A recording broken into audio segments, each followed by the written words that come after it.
Today's COVID update is brought to you by Fulltech Systems, your technology center, where you'll come for the price but stay for the service. And we are back, and we're moving into our second conversation for today, shifting our focus to the South, where we're talking to two organizers of a group of young persons who are calling themselves Citizens for Good Governance. And they are hoping to be able to lobby for good governance for the residents of Dangriga. We have with us Jamal Suazo and Kyla Ciego, both members of the group. Good morning. Hi, Marlene. Good morning. Hi, Marlene. Morning. I am very pleased that you guys could join us this morning and tell us a bit about what you have been doing for the people of Dangriga. I know there is a debate that is scheduled, and I want to get into that, but let me find out more about you two and your group and why you came together under this cause. Let's start with you, Kyla. All right. So, well, Jamal and myself were neighbors. We're very good friends. And so him and another young man would always come to my house, and we would have our own house meeting.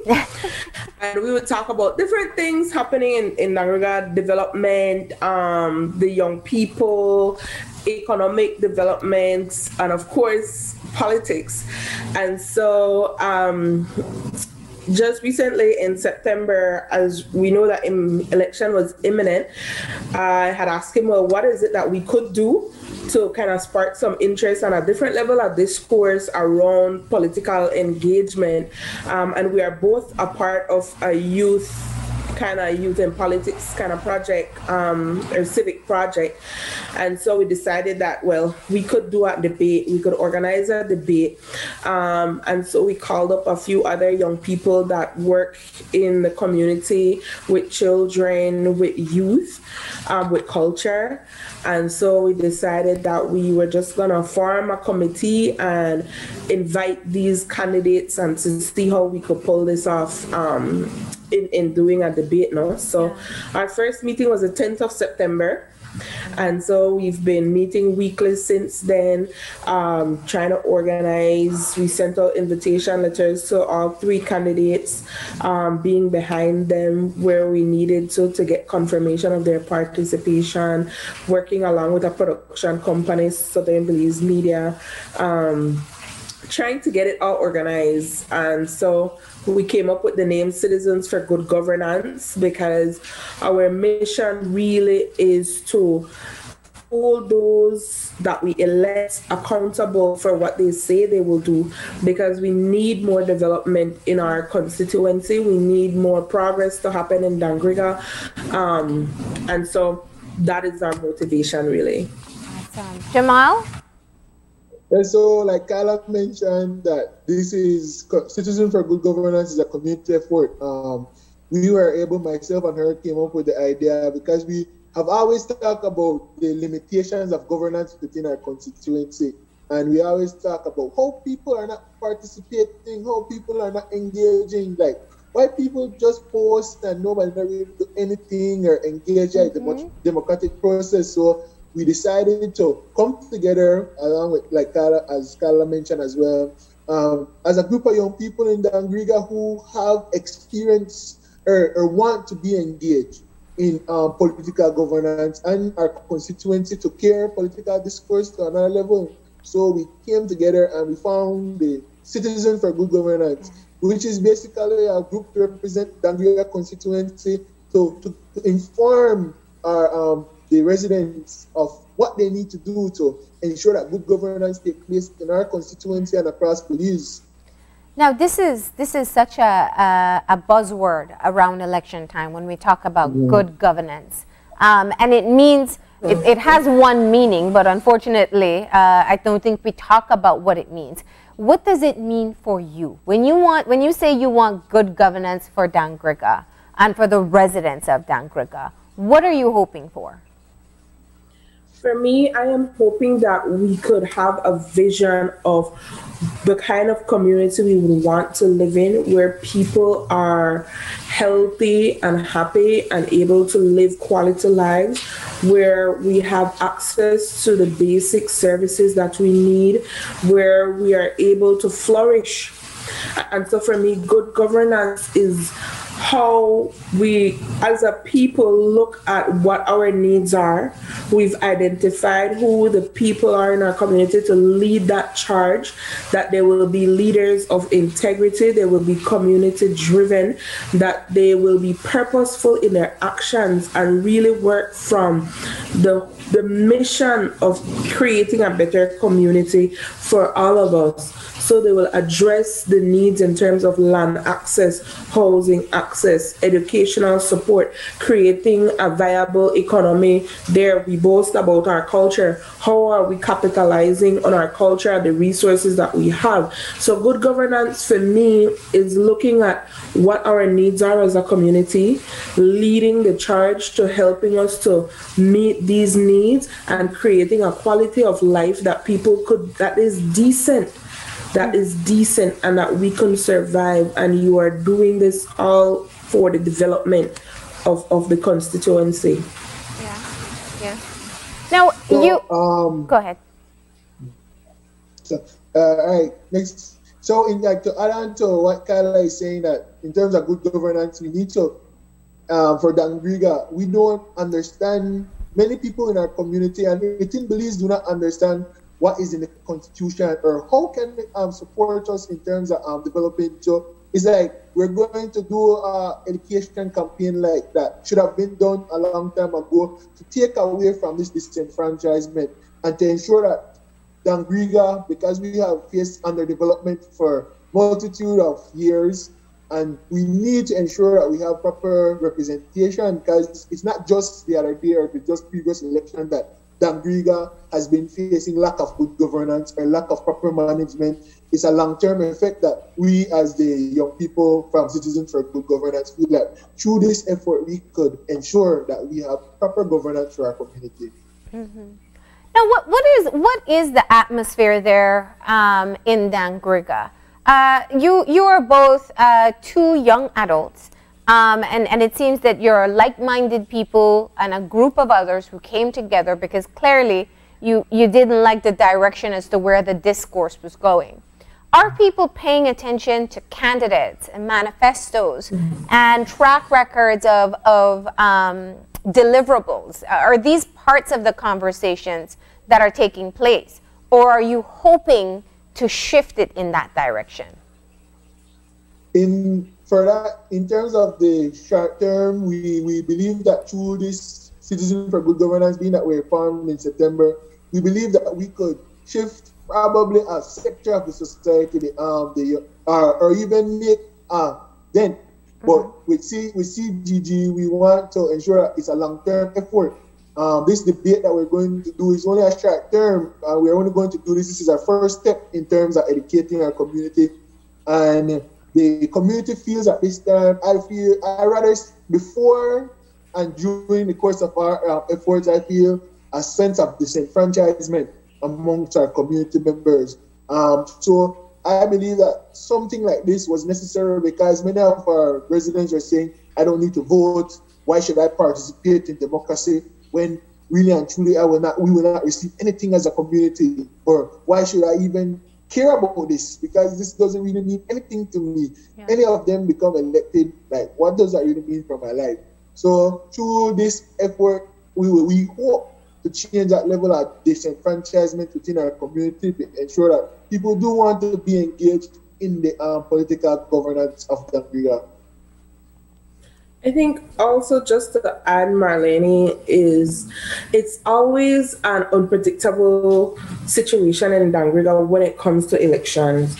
So, of course, like everywhere, the flags are all over and you see people campaigning and they're wearing their campaign shirts. And of course, there's the social media discourse as who is the better candidate or who everybody should vote for. And I'm seeing what I observed developing on the social media, at least, and I'm not sure how further I feel that was this whole discourse around ethnicity and identifying with the candidate that is the same ethnicity as you. And so it appears that that is also a strategy used to say to people that, hey, Allah we da one people, Allah we da Garifuna, and so you should support your Garifuna brethren, you know, as the criteria for electing somebody. And I think that that is not the kind of narrative that we should be putting out. It's not saying that we don't think that representation is important. Representation is important, but our premise should not be that this is the only criteria and characteristic that you should look at or you should prioritize. So I think there has been much discourse around that, and interesting enough, because while the predominant population in Dangriga are Garinago people, we are not the only ones. You have Sarawi, you have Hope Creek, that there are other ethnic groups that are present, and so I'm seeing a dynamics that has ethnic tensions, I don't know if that's too much of a strong word, at play, right? And it's being played up as a part of this election. Yes, it's being played up as a campaign strategy. Now, is that just coming from politicians, or is it something that you feel has permeated into the wider community? It's in the wider community, because there are community members that have also said that. Community members have made the comment that, okay, you know, this is November, so for election period, the gift we're going to give our Garifuna people is electing the other, you know. And some of the responses to that, for me, it's a bit disheartening to see. So, you know, that's just... That is a really interesting insight. I appreciate you sharing what's happening there. But help me understand too, because the conversation in general, and we've featured quite a few young people on the show leading up to the election, and there's a mix. There are people who are very interested and very engaged in paying attention, expressing very openly disappointment with the lack of substance in what the campaigns have offered.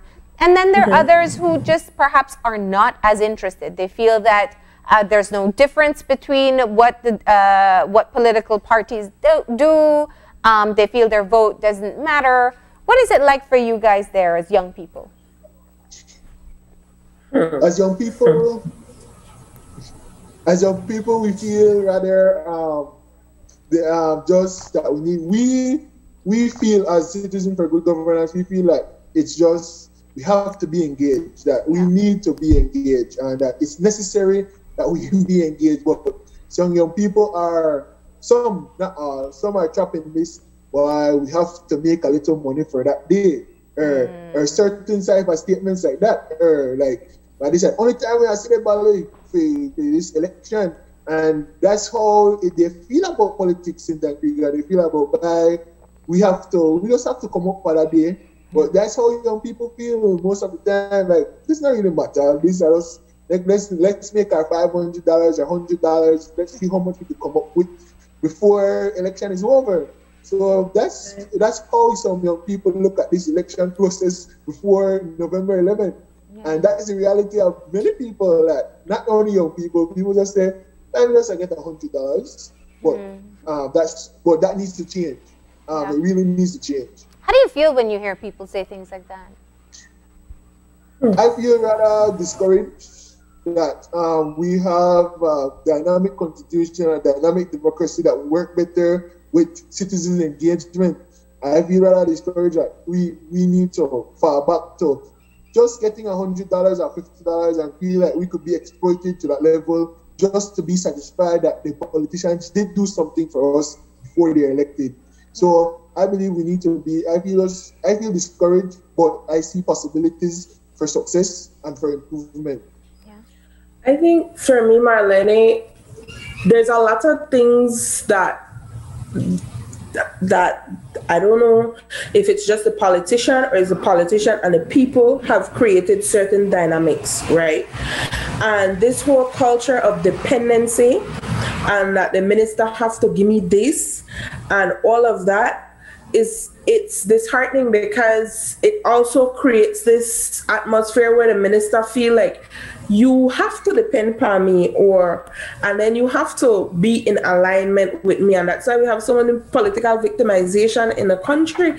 And my position is my vote matters, right? I believe that my vote matters. I believe that I am visible because I am voting, and I have a say. But for me, my voice is more than just on election day when I vote for you. My voice is also me having access. My voice is also me when I talk about adolescent health and how we have a strategy and we need your support, you know. And so when we have this culture where everything we have to go to them for, then they feel like we are, you know, we are indebted to them. When it's the other way around, you work for me.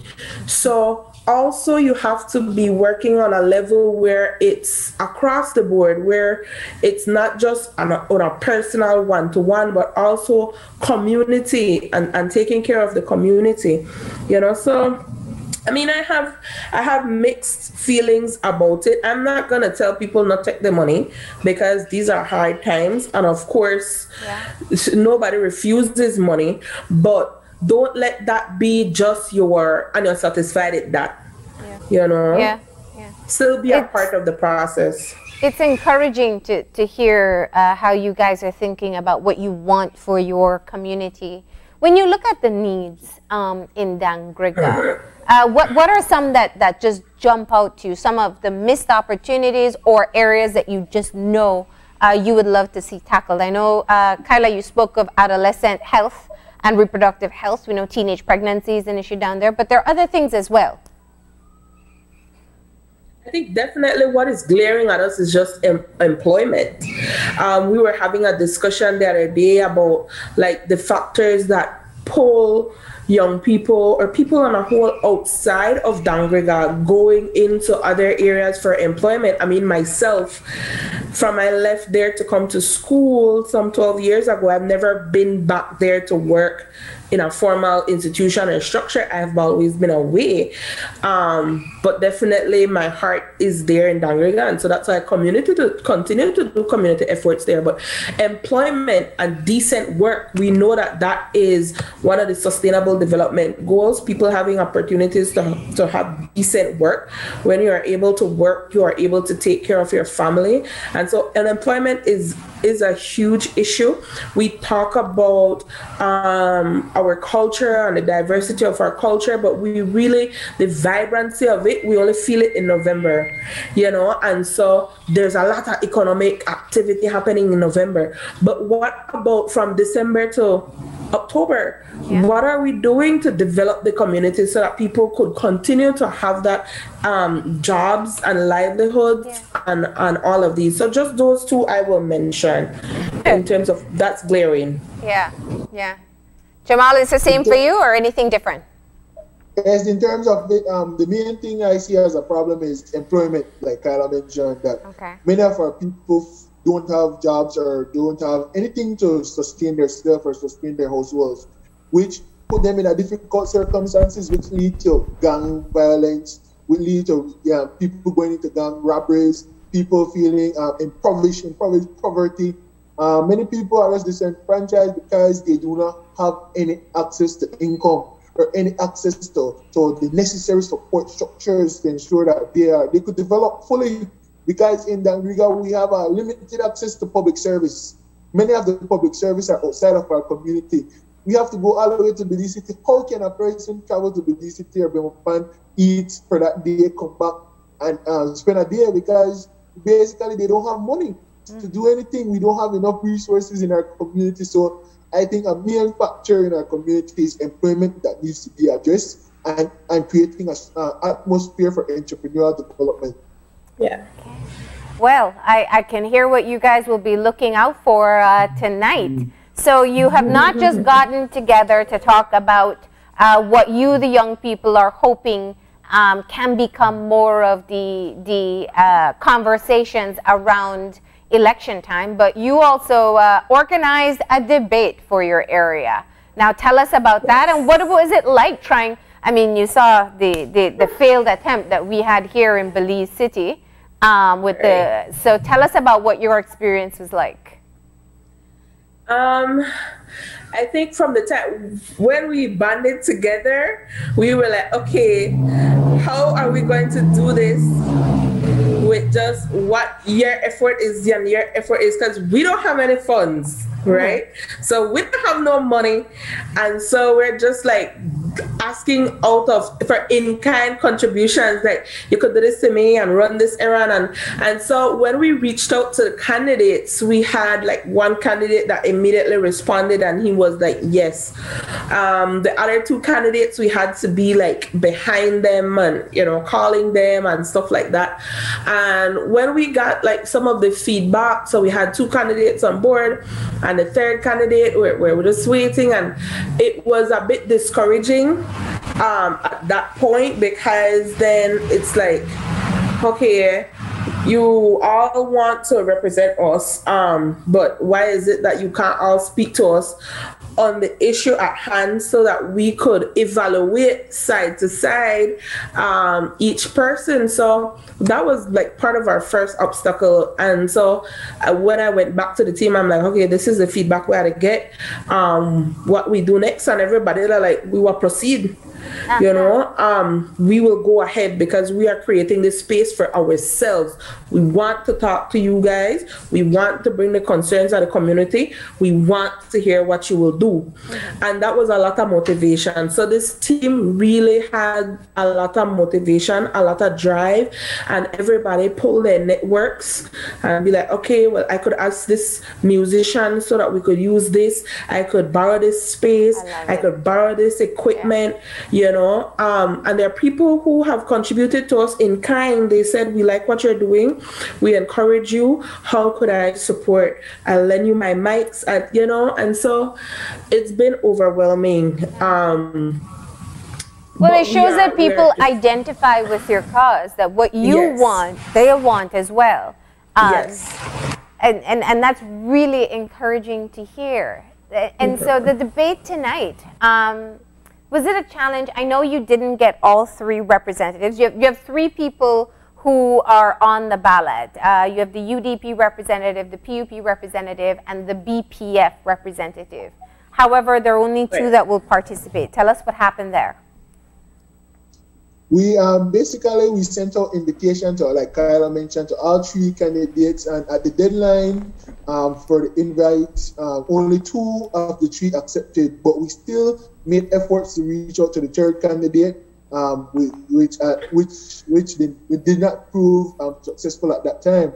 But we have the two candidates, and the debate is already recorded, by the way. It's a pre-recorded session. Yes. We will just launch it tonight. It was a very fruitful engagement. I believe that each candidate did answer the questions by our moderator, Ms. Kyla Ciego. Kyla, you were the moderator?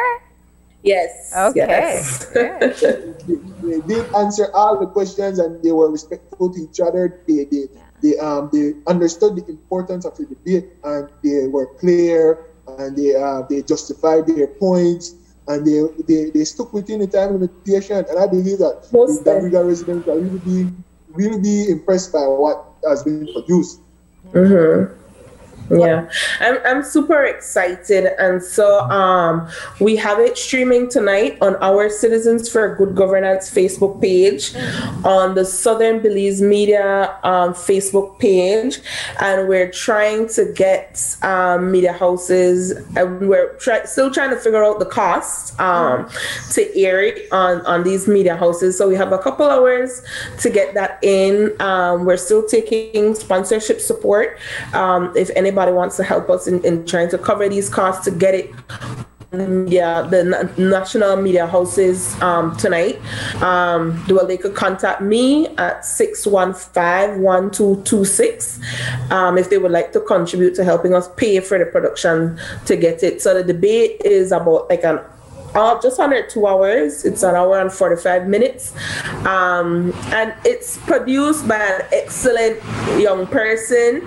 The poll, oh my God, young people are awesome, and we have a lot of skills. We just need the support and the opportunities, and we could make things happen. So, and you know what? You guys did it on your own by harnessing all the networks that you had. by putting forward a vision that clearly people were comfortable rallying behind. And I think that's such a great example for other young people across this country. How satisfied do you feel that the questions, the relevant questions, were answered at the debate? We feel satisfied because most of the questions that we got are from the community itself, and comments on our social media page.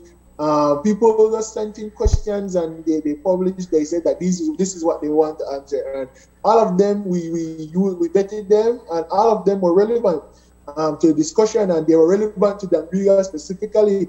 It wasn't like any out of this world questions on a national level. It was just relevant to Dangriga and relevant to our challenges being faced, and they were able to answer them and engage with them, which is a good thing that I believe people will see later when it's launched. Right. Well, we thank you for telling us all about it, and it will air tonight, as you said, on your Facebook page. We hope that you're able to get a wider format for your for it to show as well. But of course, what can people expect from the Citizens for Good Governance in Dangriga as we head into the elections next week? I think one of the things we want to normalize is governance, and not just say politics.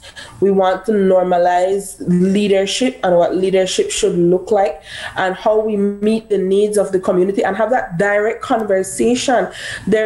There needs to be a direct channel of communication between the constituency, the people in the community, and the people that are leading us, whether that's municipal level, an area, or the area representative. And so one of the things that people can expect for us is to create that space, that there is more dialogue, that we know what is happening, who is doing it, and that we could talk about what needs to happen, press forward what our priorities are as a community, as a people, and communicating that to those persons that are in power.